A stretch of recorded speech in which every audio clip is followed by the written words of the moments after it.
Welcome, party people, to Tales from the Field. In sales, we all screw up. And it's in those moments that we screw up where we learn the most. And I'm committed to figuring out what that looks like to make it helpful and have some fun along the way. I have a very dear friend, François Bourdeau. And yes, we just practiced how to pronounce his last name. I was like, what do I do? And you basically told me to just say it like I would say the wine. And yes, I do drink wine. And here we are. So thank you for the hand holding.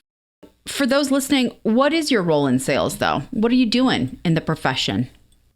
I'm predominantly doing enterprise inbound sales, selling financial applications.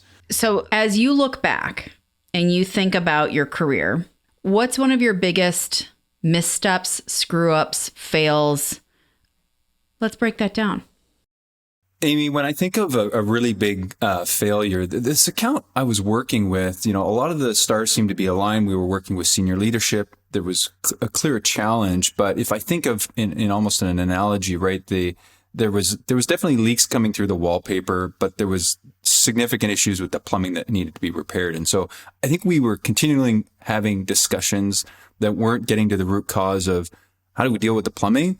And ultimately, I didn't think we unearthed that they weren't willing to pay to replace the plumbing. And that's what needed to take place. So what, I'm murky.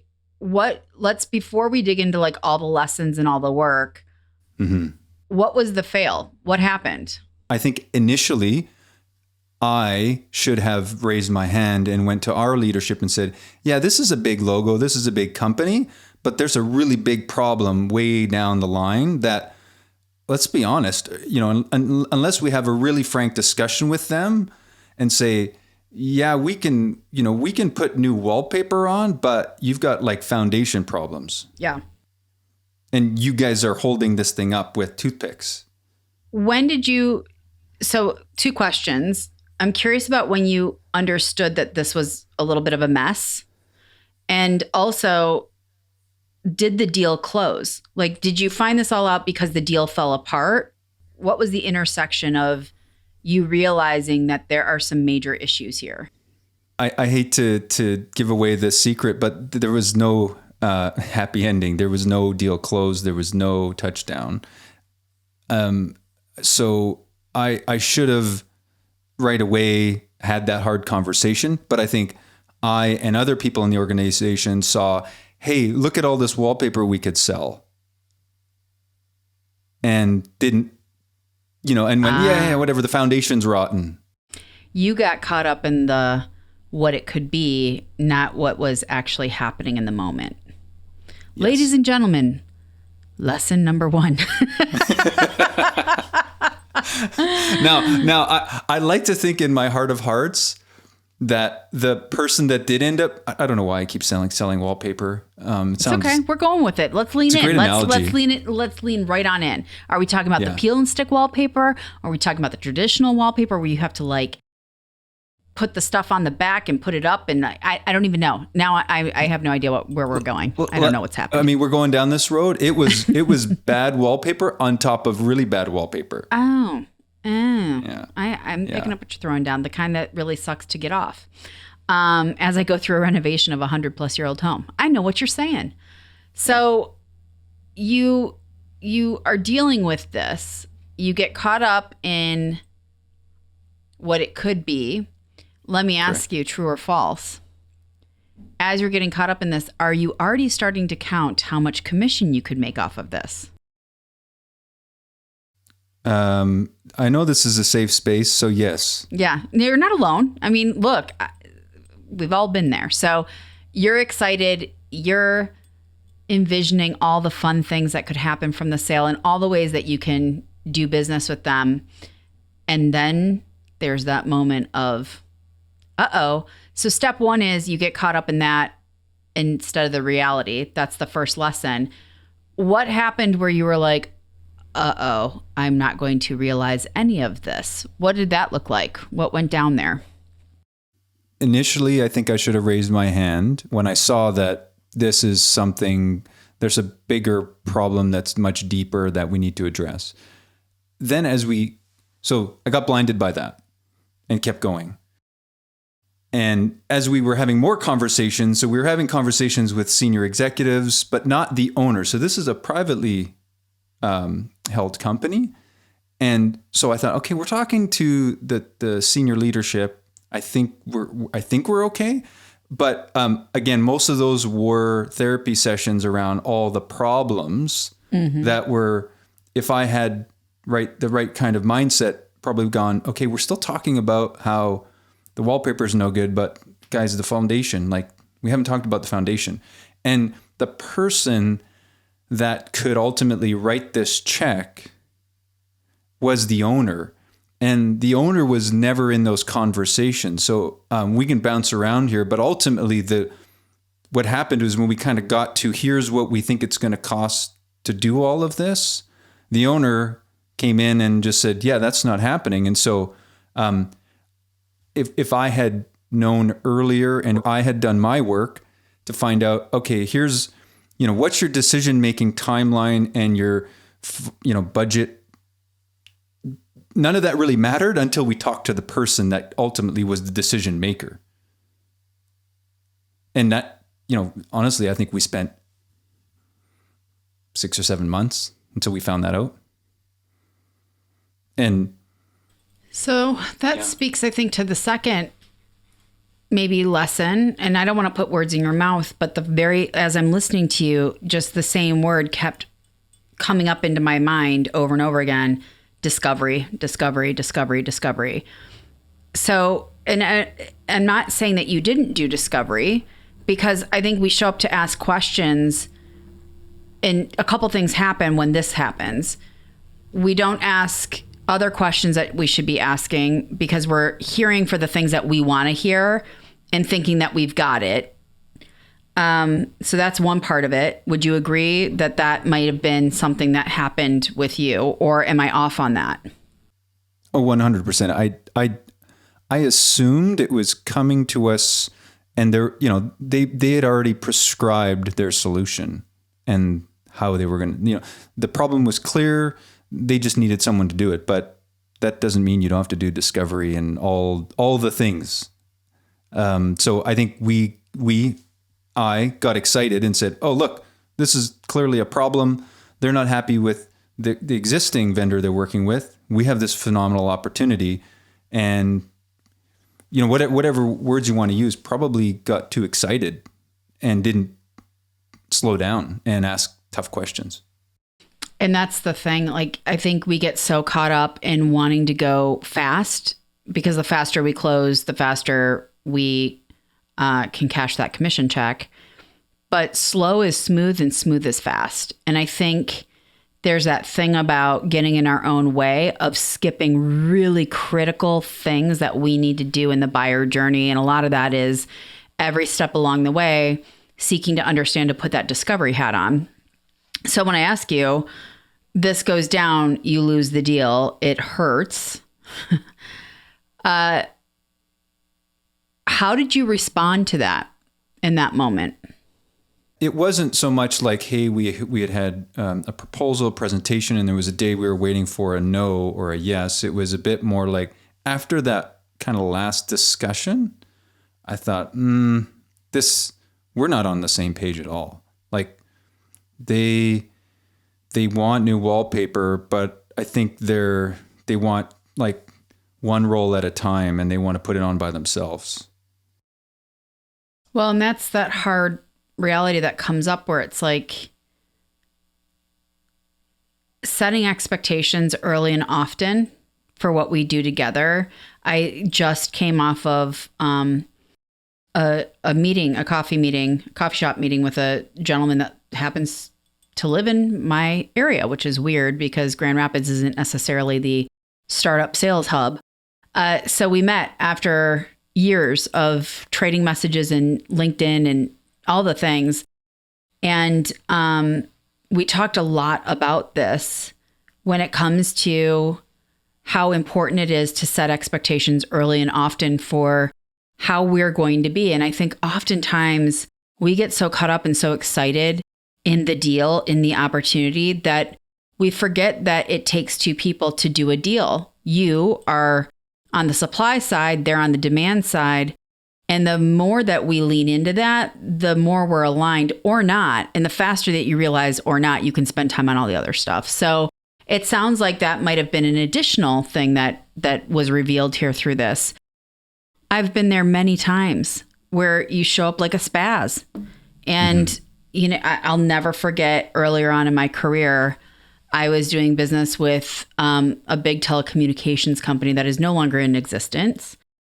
And I was meeting with the CFO and I thought I was so cool. I was a puppy. I was young. I thought I was so awesome. I had an expense account. And I just thought because he was meeting with me that I had the deal done. Like he's spending time with me. And every time I called, he would meet with me. I was just shooting the breeze with him. I was not doing anything around discovery. I was not confirming what the business need was. I figured that if he liked me enough, that he would automatically just do what I would want and would sign the deal. And so when it came time for that brass tacks discussion, he was like, "Oh, no, we don't need that. That's not a priority." I had just spent countless hours and time building a relationship where I would bet if I called the guy today, he'd probably have lunch with me again.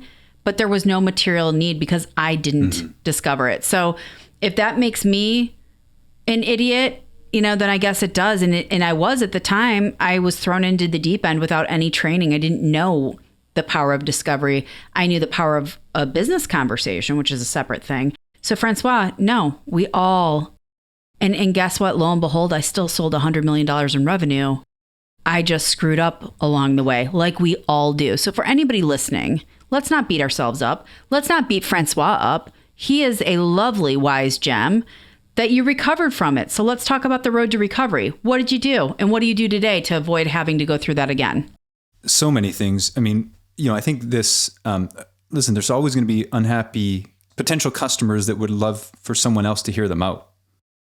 And sometimes that's really all they want because they're just really not happy with someone else. So you got to find out, are they really looking to do something or they just want to talk to someone else because their existing vendors saying, you guys have other problems and they're not listening to them.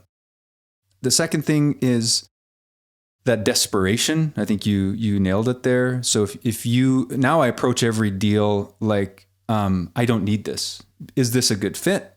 Why do they need this? But this kind of urgency and desperation, am I responsive? For sure. That's different than this desperation. So kind of almost this reverse psychology of let me prove to myself this won't work for them. They don't need this. And then if I can prove the opposite, it's like, okay, this works.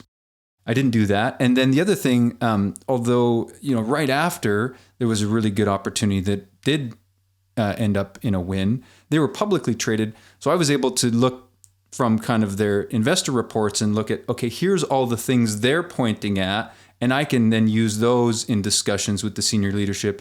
And those are going to connect a bunch of dots. Now, I'm not using that as an excuse, but in hindsight, with that privately held company, I should have done that intelligence gathering with whoever I could that had dealt with them or the owner to say, hey, man, what's the buying process here? Who makes the actual decision? So I really didn't have all the intel I should have had that I just don't go into a bigger size deal without now.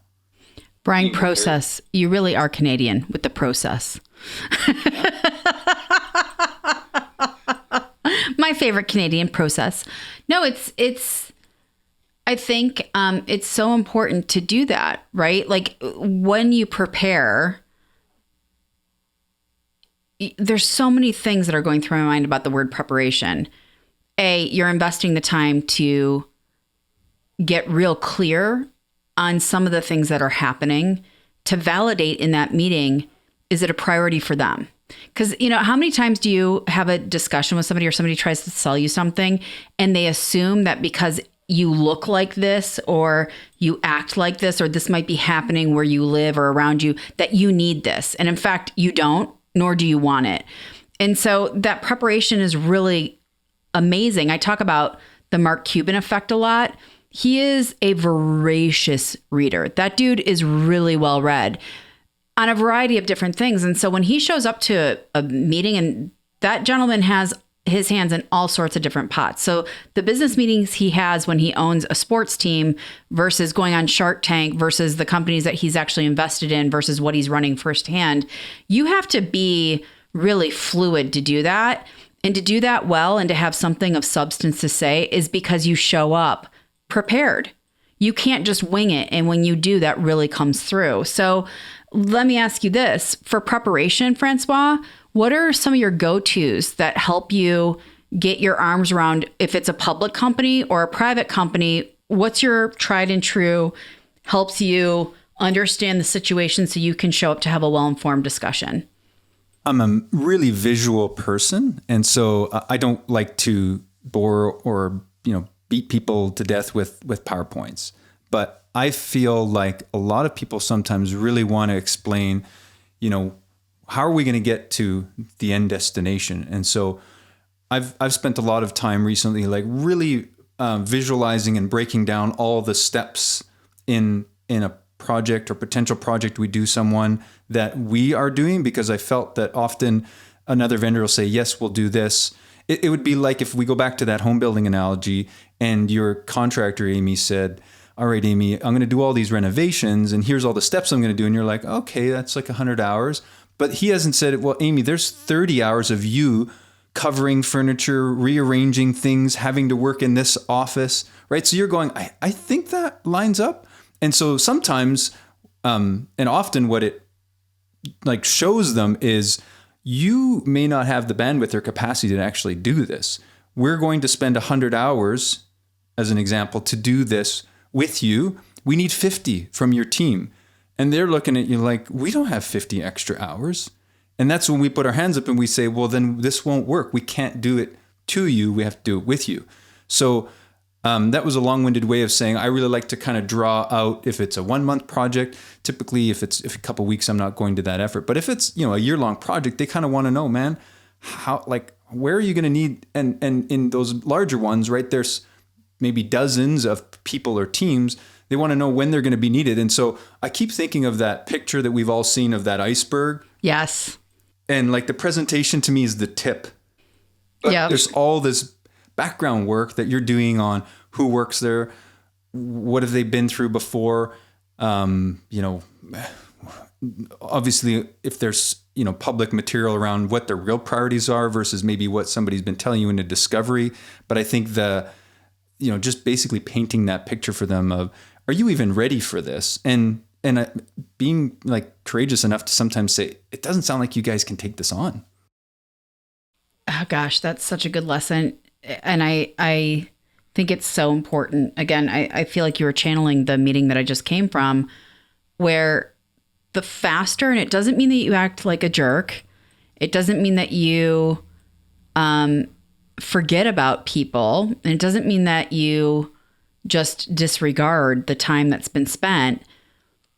I think when you're really clear about what your ICP looks like, and you know the signs of what a fruitful relationship is, and more importantly, what it isn't, we can then with grace and understanding and professionalism say, I just heard these 3 things are a priority for you. And here's where we are realistically to those 3 priorities. I can't accommodate your top 3 goals. What I can do is this over here, but I'm not hearing that that's a priority for you. You immediately in the moment see, well, wait, no, you actually misunderstood me. That is a priority. I didn't even think about that. That just came down my desk like today. Awesome. You're still talking. But if it's like, you're right, totally hear you. And you know what? That's actually on our roadmap. I'll follow through with you when it becomes real and I have something of substance to bring you that's on your priority list. And we'll stay in touch in the meantime. I just don't think we're good for you today. Not only will they remember that, it immediately makes you stand out and you're not chasing deals, right? Like, and you used some language before, like it's super seductive. You didn't use that language, but I'm using it.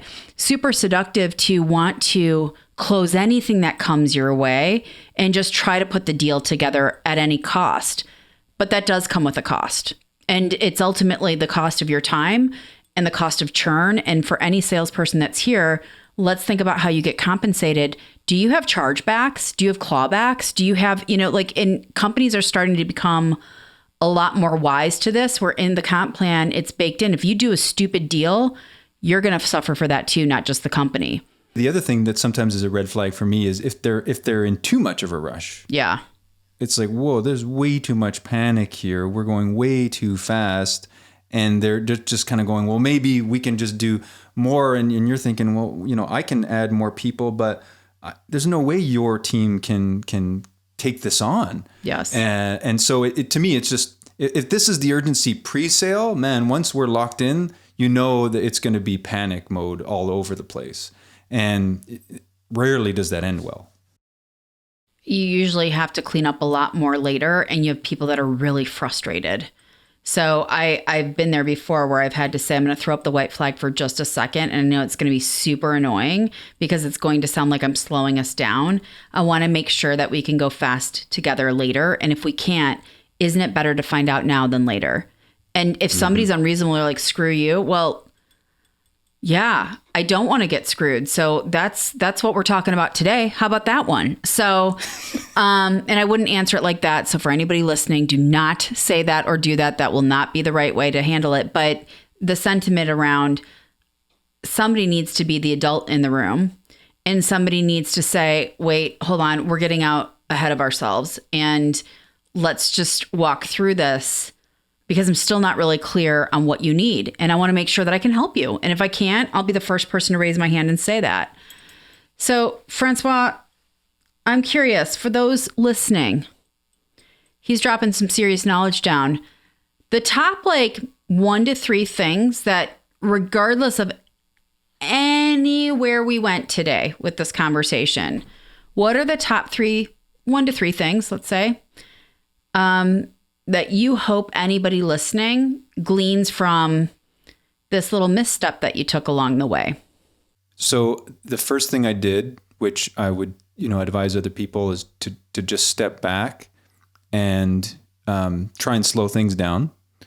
And then either step or point 2 or part of 1 is, I think challenger sales are really hot buzzword, and I love the idea, but I think you gotta be really careful. Don't challenge somebody without bringing something useful. Oh, why do you want to do that? And they're like, well, I just told you. You know what I mean? Do you have? I do. Are you challenging them, saying, well, actually, no, all of our other customers are doing X, and you're thinking of doing Y? That's a useful challenge. The other one I would suggest is, I think you can never prepare too much. And I almost always try and run it past someone outside of my organization that has completely, I don't know what the right word is, virgin eyes. So they're like, this doesn't make any sense to me. And you're going, okay, well, if it doesn't make sense to them, you know what I mean? So almost does my mom understand what I'm telling them? A little gut check, if you will. Yeah. Mm-hmm. And love that. I think the other one that's, I don't know if we really covered today, but I always get a really warm, fuzzy feeling when someone on the other side has been through, so let's say they want to do this 1 month, or let's say year-long, really major transformational project that's, going to be 6 figures and nobody on that decision-making team has been part of that. The opposite gives me warm and fuzzy. When one, but hopefully all of them have been through this. Then you have very tactical discussions, and they're only really drilling into the important things, versus sometimes I find in the opposite, you're teaching them a lot. You're kind of walking them through all these things, and it's what's going to happen when things get really tricky? So, back to our old analogy, you've been through a reno. When you go through another one now, you're going to ask different questions. You're going to be like, hey man, how many weeks are you going to make me work in my basement? And how much dust is going to be all of my furniture, right? Mm-hmm. And they can answer that. And so, when I'm having discussions with people who've been through all these really big, complicated projects, they know where those really difficult areas are, and they start talking to those, and we can answer them and find out really quickly, is this going to work out? Versus sometimes they're so naive, they're just kind of soaking it all up, and they're using maybe some template, and, they just, it sounds terrible, but sometimes they just don't have like a level of sophistication to really understand what they're getting into. And it worries me. Well, and it's our job to be that tour guide, right? So these are the signals. I call them the tells, but these are the things when we're cooking with gas together. And these are the things that equal pause for concern, to confirm or deny, to validate together. And these are the things that are just disaster together. And I find that, and you brought up the Challenger sale, the whole impetus of that book, and it's authored by some folks that have said out loud, I've never carried a bag. And so, when you have perspective, and it's a great book, right? That book is filled with a lot of things that I subscribe to. I can be a very challenging person in a lot of different ways. Let's be real, François. Having somebody pause to think about something different doesn't mean you show up to challenge them, right? So if I feel like I'm right in what's happening in my business and you show up and tell me you're wrong, that's a problem. It's helping them understand through data, through asking questions, through talking about use cases of others like them, where you can start to build that. But coming in and telling me that I'm doing my business all wrong, you're going to get a hang up as fast as you dialed that number. So I'm glad you brought up Challenger. I just wanted to go back to that for a second, because there's an art and a science to that. And it's not just something that you do.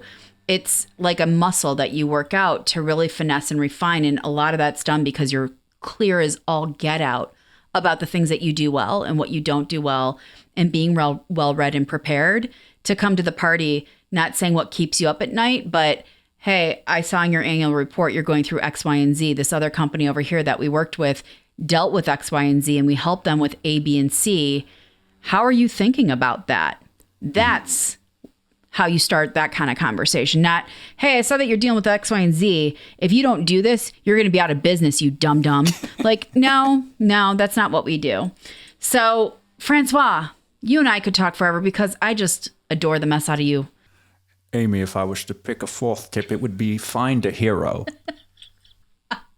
François, I love you. So for anybody that's listening, I sure hope that this was helpful. It inspired some really lovely discussion between the two of us, and I hope that it inspires lovely discussion with all of you on your sales teams, with your leaders, with your buyers, et cetera, et cetera. If you want to continue the conversation, François, where can people find you? I'm often on LinkedIn. I love talking about sales with other folks. I had put this free weekly, sales feedback that I started with a few other people about a year ago called 5 on Friday. We kind of put that on hold through the summer break, so we're going to fire it up again. I'm on you'll see me at TNS, but yeah, we will. Yeah, you'll find me on LinkedIn. I love it. Well, François, thank you. For anybody that was listening, I really hope that this was helpful, because that's really the point of all this, is talking about some of this stuff out loud. It's not easy to talk about, but it's meant to reinforce the fact that we all have been there or will be there. And it's what we do to pick ourselves back up, to keep on trucking. And that's how you get better. So from the bottom of my François loving heart, thank you. I appreciate it. And until next time, y'all, this has been Tales from the Field. You've been in sales. I've been in sales.